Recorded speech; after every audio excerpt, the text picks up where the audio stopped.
Halito everybody, this is CT over at the NYC Indian, and today we're going to be reviewing Married at First Sight, Beantown Wedding Throwdown. This is going to be coming to you from a Native American urban perspective, from a mixed perspective, and a secular perspective. So let's dive right on in. Let's do this.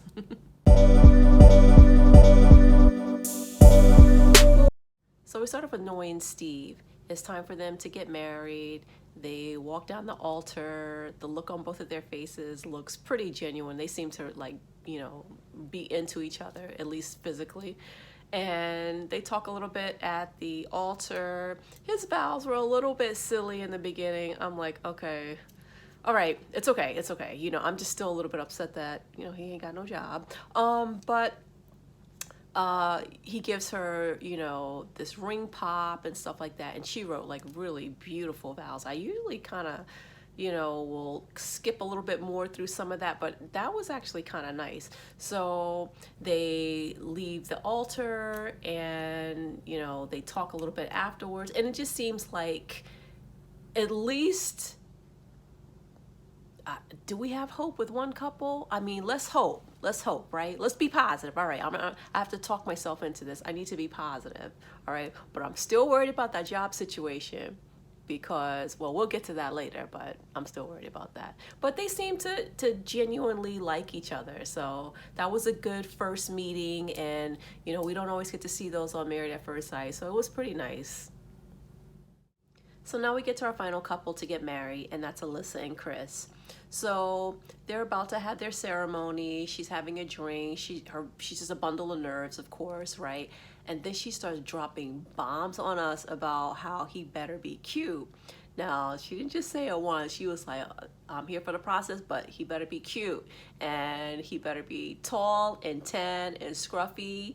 And she was like, oh, I take care of my teeth. I take good care of myself. They better not give me no snaggle teeth. I was like, oh, damn. So when she gets to the altar, honey, the look on her face was priceless, okay? She looked like she asked for steak and they gave her tacos or something. Like, it was just, it was so, I felt bad for him because he's all smiling, he's grinning, at the altar and stuff. And then once the rabbi started saying the vows, you could just see her facial expression the whole time. And at first it was like kind of controlled, and then it started to be like a little bit more like a little bit worried. She almost looked like a bit of a hostage at the altar. And then when they finish the ceremony and they go down the aisle, by that point, she just looked pissed. She basically looked pissed. And what did she say? Well, I mean, will I be his wife forever? I don't know, but, just like, here we go. They're going to be that couple this season where, unfortunately, there's the one person who isn't physically attracted to the other person. And who knows, like, what other else issues we're going to have with this couple. But just like off the gate, just getting started, she just finds him absolutely repulsive. You can tell. The way she's acting, you can definitely tell. I mean, girl, it is a blind type setup, but, her face just looked like they just like drug Quasimodo from the tower and put him in a suit. Like, give a little bit of a chance. I don't know, but she's just not into it. She is totally not feeling it. And I don't have the feeling that she's going to be willing to overlook that to try to get to know him. She's just turned off. Some people, they just know when they know. And I think that's what we got with Chris and Alyssa. So now we're rejoining Katina and Olajuwon for their wedding party. So he's really excited. He's talking about how loyal she is and all these different stuff. So they decided to splinter off, and she sits down with his groom party and he sits down with her mom. So when she sits down with the groom party and the best friend reveals that it takes 3 times for him to get something, and that even then it takes even more than that for him to understand, I was like, oh goodness. I mean, that's basically saying a person doesn't listen. And this process is a process where you have to always be listening to your partner because you don't know them. They're a stranger. And then the brother says, well, I think Olajuwon is going to want to mold you into the kind of woman that he wants you to be. And I was like, something? Okay. you know, all this kind of sexist language, and you know, it's kind of reaffirming some things that I thought earlier. I just, you know, this is just, it's a train wreck waiting to happen. And then we go over to, you know, Katina's mom talking with Olajuwon, and you know, he's really excited and stuff like that. And as she's talking to him, you can see like the look on his face. He looks like he's not really, he's talking, but he looks like he's not really pulling in information. And then he reveals that he has ADHD, and that he did, to his credit, let Katina know about that, which I'm glad he did, like right away. So she's not in the dark, you know. And he's also, you know, revealed that he's currently on a medication and stuff like that. I just think that for this particular process, with all the, you know, all the obstacles and all the different factors that come into play that can make people not be compatible and stuff like that, I feel like he needs to meet somebody more the old-fashioned way. Okay, where somebody can get to know him and be around him and kind of decide like, okay, I'm good with this, or maybe this is a little too much. A blind marriage in this particular situation with this particular couple, to me, is completely, it's out of hand. I don't even know what they were thinking of when they did that. So we'll see how Katina is able to, you know, to go along and everything. So, yeah, this, oh boy, this is just not, it's just not the right process for him. It just isn't. I'm sorry. We're back with Mark and Lindsay. They're sitting down, getting to know one another, and she starts saying, you know, like, when they were talking about how they are matched and stuff like that, and how she really just wants quality in a person, not just the outside. And then, did you guys catch this when she goes, yeah, and some of the other brides, they just wanted this tall, dark, black, dot. I just want quality. And you know she was shading Alyssa, okay? That's all that was. That was some good old shade, okay? And we know from the after party a couple of weeks ago that Lindsay has been blocked from Alyssa's social media account. Yeah, Alyssa blocked Lindsay, okay? So there is like, there's a little, you know, let's just say there's some bad blood there between the two, because Lindsay, you know, was saying things, or Alyssa alleges that Lindsay was talking crap about her at the bachelor party or something. So anyway, back to Mark and Lindsay. So, you know, Mark is saying like he wants to, you know, see different layers to her, a softer side, and how it may be hard to get to love her because she's been through so many things. And as he's like, you know, going in, like bouncing off of her vibe and kind of like giving his feedback to what she's saying in a positive way, she's literally just like, you know, cutting them off, you know, or at least they made it seem that way with the editing. And, you know, and he's like, in like later on the confessional, when they pull him to the side, he was like, yeah, I just really want to get to see what she's like, you know, at the end of the day, like after she's wound down. Now, listen, I don't know enough about her to think, you know, that she's just turned up all the time. I don't think that. I just think she has a high energy personality, and I see that he does too. But she's going to have to let him talk the way he lets her talk. You know, if they have too much interrupting one another, it's hard to get to know each other. And then he goes over and he asks Lindsay's father for her hand in marriage. So that was nice and symbolic and everything. But of course, her dad's like, you know, once again, like, you got your hands full.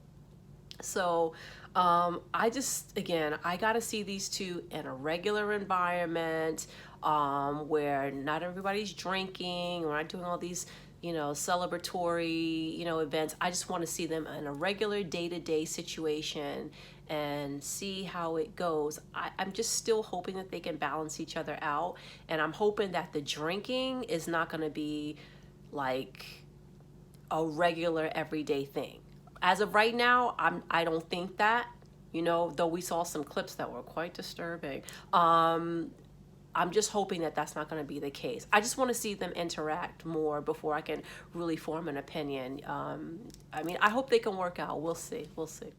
So now we're at Chris and Alyssa's photo shoot, and the photographer is making different suggestions about, you know, poses and things to do.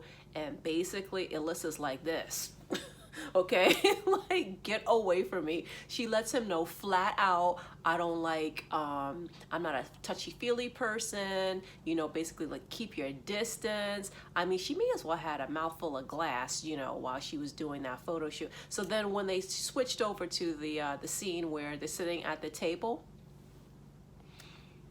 and those people, okay, collectively, every fork in the entire establishment must have been clinking a glass to see them kiss. And when I tell you, Alyssa, boy, either she got good acting skills or she was wearing a hearing aid and did not have it turned on that day, okay? Because she acted like she could not hear a thing. And it was a literal cacophony. Clink, clink, clink, clink, clink, clink, clink, clink, clink, clink. And Chris is looking there like, yeah, uh-huh, like, you want to do it? You want to do it? Girlfriend, she just turns aside. Damn. Oh my God. That was like so funny. I was like, oh my God. All right, well, you know, and then at the end of that scene, she's basically saying, you know, like, you know, he may not be my forever or something like that. I was like, all right. Cut scene, basically. I mean, it's a wrap. She's totally not into him. Oh my God. I mean, some people can say, oh, it could be like a Jamie and Doug situation where eventually she grew attraction. You never know. You never know. But I don't think so. So now we join Yasmina and Mike, and they're sitting and they're talking about their different schedules, and Mike lets Yasmina know that his day starts about 4 a.m. and then he gets home, I don't know, did he say around 7 p.m. or something like that? He works a lot. It sounds like he has really long hours. So, you know, what's the financial compensation for those kind of hours? I mean, with those kind of hours, I hope you're making really good money. And, you know, well, that's my concern. But for Yasmina, she seems to be concerned that he's not going to have enough time for her. And I mean, as of right now, Mike has not found anything wrong with her, not yet, okay? But I am afraid that can really be death to a relationship, a brand new relationship, when the hours are like that. It's different to work those kind of hours when, you know, like, hey, you've known each other for years and everything, but when you're still trying to get to know one another, and, you know, that means no breakfast together in the morning, no, you know, lunch in the afternoon. But I mean, because he's making, the way he's describing it, it sounds like once he leaves, he's out of the house the whole day. And then he's saying even on Saturdays he has different appointments. So he's still in, I think he's still in hustle mode with his career because he's so young, basically. But he definitely sounds like a hard worker. And so that can be something to work with. Yasmina, up until this point, seems like, you know, she's still okay with him, and she seems to like him. I'm still not sure that attraction has quite grown as of yet, but, you know, hey, it's only been like 10 minutes in TV time, right? So we'll see if that continues. But this kind of process where you got to get to know people, I don't know. When there's that much distance, I think that works for people that have been together for a long time and they kind of benefit from not being around each other, you know, too many hours. It kind of works. This one, how are you going to get to know each other if he's only home like 2 hours a day and you only have him to yourself on Sundays? Oh yeah, that's... We'll have to see how that goes. But her schedule, I'm assuming, is, you know, because she teaches kindergarten children or preschool children. Either way, very young children. So I'm sure her day is probably done at like maybe 2 o'clock. Maybe she has some after school work or something to do, maybe 3, and that's a lot of time to be kind of waiting for your spouse to get home. But, you know, especially if you didn't get to see them in the morning as well. So yeah, how are they going to work out that schedule? What do you guys?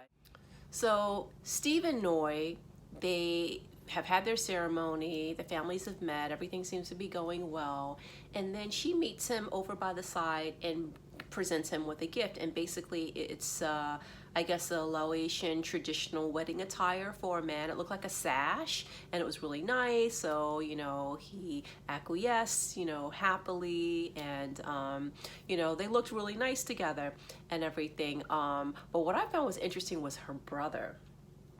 When her brother said, look, you better take control. I was like, oh, that's a little too much information on national television. But, you know, I get it. Her brother is looking out for her, saying like, you know, you don't like she shouldn't have to chase you. Like, make sure you show interest.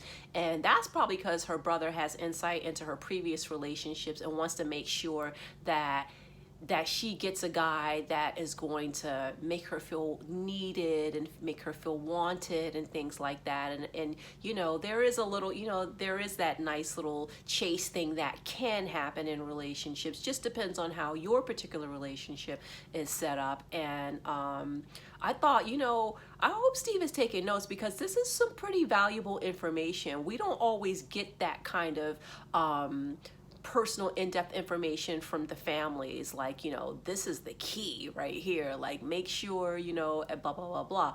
So I am here for the brother. Okay, I love the brother already. I don't know what his name is, but I like you, your hair was cute.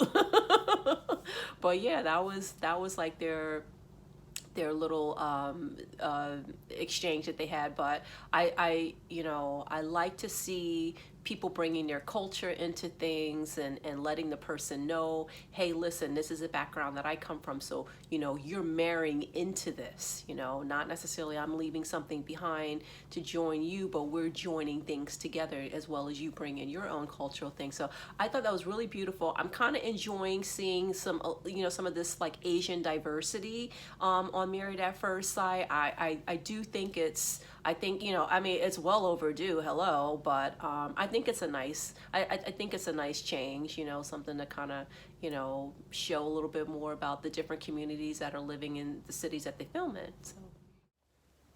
All right, so we get to Chris and Alyssa. So Chris is over with Alyssa's friends, and he's asking them like, is she into me? And they're like, oh yeah, like, yeah, you know, and, you know, just blowing smoke up this guy's ass. He doesn't know what's going on. And then she goes over and talks to his friends, and his friends are telling her about his different personality traits, his communication style. She is not liking what she is hearing. She's not feeling it. Next thing you know, she's basically so turned off, she just doesn't even want to be around the guy. Production has to coax her out from this room to get her to sit down and tell Chris, you know, why she's feeling how she's feeling. And then she starts saying, you know, some things have come up. I don't like this. I don't like that. You know, basically, I don't feel comfortable. He starts to apologize, you know, poor guy, you know, and she's like, you know, I don't like the fact that he said in the elevator that I'm his side piece. He's immature.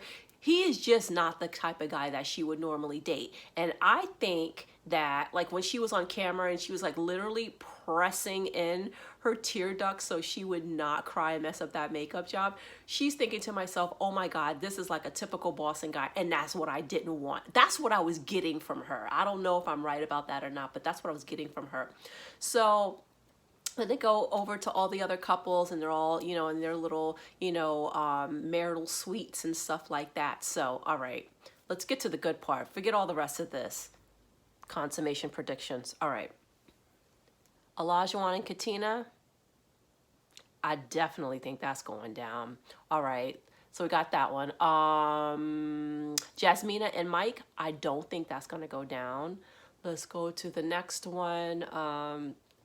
Oh, Mark and Lindsay. I don't think that's going to go down either, because girlfriend has been drinking since, she's been drinking a long time, and it's a long day, and there's just, I don't think that's going to happen. And then Steve and Noy. Okay, Steve and Noy, I think Noy, based off of what Steve was saying about some of like her eye contact and just like little, you know, she's so feminine, right? She's like, if you looked up feminine in a textbook. I mean, she is so feminine, right? So she has like the little, like the little, the eyes and stuff like that, like the cute little looks and things like that. So I think she's kind of been giving him like the cute little eyes and stuff like that all throughout the night. And I think that she is down. I definitely think she is down. Him, I don't think he will be. I think he has a problem pulling the trigger in terms of like, like kind of committing to things. And I think for him, that'll feel a little bit too out there. I mean, even though he seems like an adventurous type, I still think that he's going to be a little bit more reserved in this because he feels like that might really solidify like a commitment. And I'm not sure what his commitment level is when it comes to things. And I'm only saying that because, he's been, just kind of, flighty while he was out of work. But I mean, it's understandable. I mean, you're out of work, but, maybe you put like a small cap on that and say, okay, I'll travel for like 2 weeks. And then the rest of the time I'll dedicate to looking for a job. I mean, he still hasn't found a job yet. So, I think she'll want to, but now that I think about it, maybe the job thing, I might turn her off too. But I mean, just based off of the interaction that I see, I feel like she would want to, but he might not. So we'll see next week. I hope they give us some answers soon because I want to know if I was right or not, right? Isn't that terrible? We are so messy and petty over here. Anyway, listen, you all take care. You stay safe, and I will see you next week. Chipi Salacho.